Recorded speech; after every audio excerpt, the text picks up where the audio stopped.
I'm Diana Yoon. I'm the NDP candidate for Spadina Fort-York.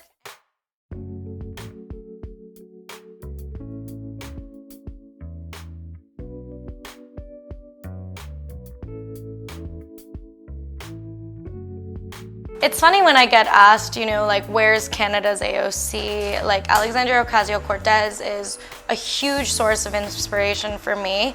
But I think what we really recognize is that it is not just about her. It is about the fact that we need a lot more politicians across this country, across Turtle Island, that have the courage to stand up against the wealthiest corporations, against the multimillionaires, to think about, why do we accept what we have right now as the status quo? How can we better bridge grassroots activism, social movements, and electoral politics? That's really what we need in this moment. It is not about a singular person.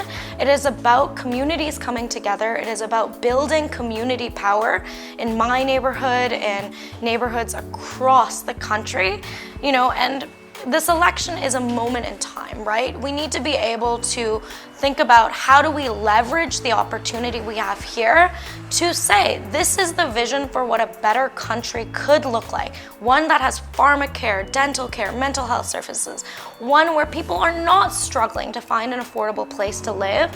But at the end of the day, we also need to make sure, whether we win or lose, whether these people are elected or not, that we have built enough of an infrastructure to make sure that we hold our governments accountable. I'm only 24, and I think as a young queer woman of color, I think that there are a lot of barriers that you face. But one of the things that I hear a lot, right, is that on one end, millennials and some Gen Z are the largest voting bloc this election.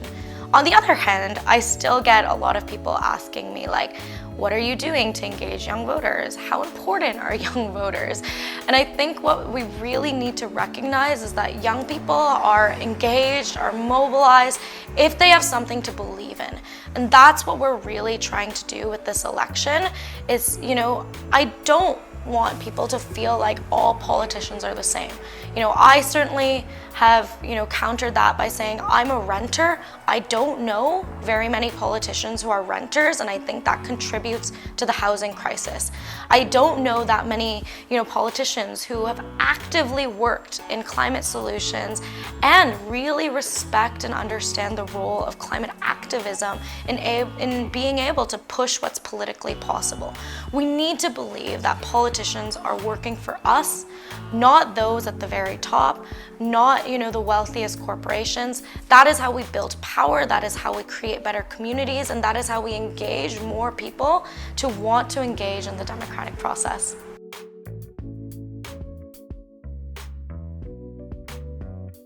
So the NDP's climate platform they've put out is called Power to Change, Climate Action, and Good Jobs. And I think in that core principle, right, the Green New Deal is very much centered around a just transition for workers. It is really about looking at the opportunity that we have to say, like, there are workers and there are communities being left behind in this transition in, who is most disproportionately impacted by climate catastrophe.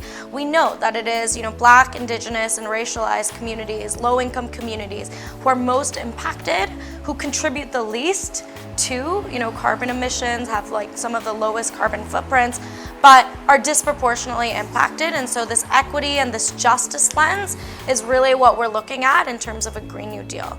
I see that really reflected in the NDP's platform, both for climate action, but across the entire platform, the way that we think about, a New Deal for people, right? I think we're really looking at what are the ways that our governments can put people before the profit-driven interests of the wealthiest corporations, of multimillionaires. I also want to emphasize that Indigenous land and water defenders are at the forefront of climate action already in Canada and across the world. When In 2016, I protested the Kinder Morgan Trans Mountain Pipeline, which the Liberals then bought the next year. And this was in solidarity with the Indigenous communities, the First Nation, Métis, Inuit communities across Canada who have faced ongoing colonial injustice in terms of natural resource extraction, in terms of having projects go through their lands without consent. I think that that's really where we're looking to make sure that we fully implement the UN Declaration of Rights of Indigenous People, that we really make sure that reconciliation is at the forefront of everything we do across every platform, right? Whether that's healthcare, whether that's housing, whether that's climate action. We want to be full and equal partners with Indigenous communities across Canada.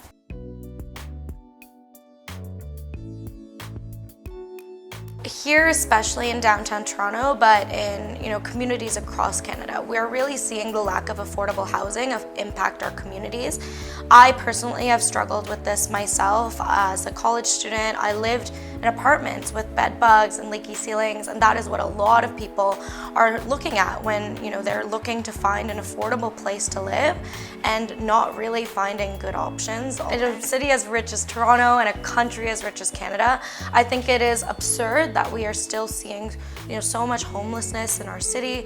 I think that there's a lot more our federal government needs to do. It's been a very incremental approach, and we're not necessarily seeing the results in our community. So the NDP has proposed a really ambitious 500,000 affordable housing units built across Canada. That's 5 times more than what the Liberals currently have in their proposal. And that is, looking at purpose-built rentals, right? That's looking at cooperative housing, social housing, nonprofit housing. That's what we need to diversify the housing supply in Toronto and elsewhere. When we see condos go up, I think that we recognize that there is a real financialization of housing. Developers are not necessarily going to build rentals, they're not necessarily going to build co-ops, even though we recognize that people need deeply affordable housing options.